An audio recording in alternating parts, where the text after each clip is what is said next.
Le Big Bang. Le glas a sonné. La Côte d'Ivoire est en deuil.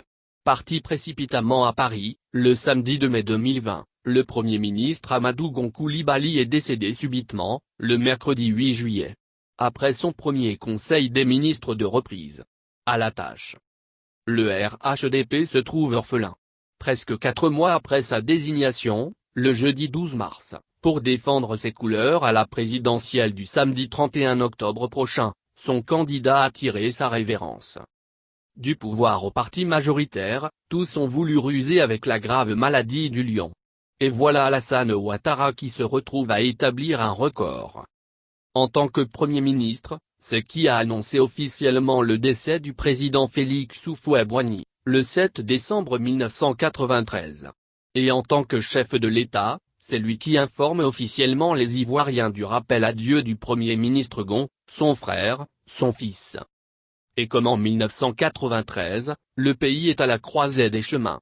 Cette douloureuse nouvelle va provoquer, immanquablement, un Big Bang, avec toutes les grandes manœuvres souterraines qui étaient enclenchées. À moins de 4 mois du scrutin présidentiel, le RHDP se retrouve sans candidat. Contrairement à ce que l'on voit, l'offre politique est très réduite. D'une part, c'est le RDR qui veut présider aux destinées du pays jusqu'en 2050, pour le compte du RHDP. Et donc les transfuges du peu de Sirda, malgré leur qualité, sont éliminés. Mabrit Ouakeus, président de l'UTSI, qui a exprimé des velléités, en a fait les frais. Il a été limogé du gouvernement, le 13 mai.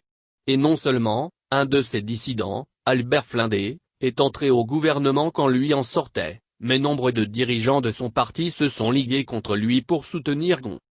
D'autre part, le RDR ne compte pas beaucoup de responsables à la carrure présidentielle, à l'instar d'Amadou Gon Coulibaly.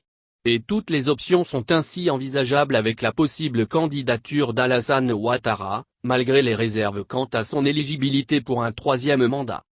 Mais, avec la candidature de Bédié pour le compte du peu de Sirda, il aura le prétexte qu'il a défendu le 30 novembre 2019 à Kassiola, si ceux de ma génération, en parlant de Bédié et Babo, se présentent, alors je serai candidat. Cette même situation confuse concerne la succession d'Amadou Gon Coulibaly à la primature. Elle est au centre des tractations bien avant son décès. Si le ministre d'État Ahmed Bakayoko a assuré l'intérim durant les 2 mois d'absence, des sources assurent que ni lui ni le secrétaire général de la présidence de la République, Patrick Hachi, ne seraient pressentis pour diriger le gouvernement.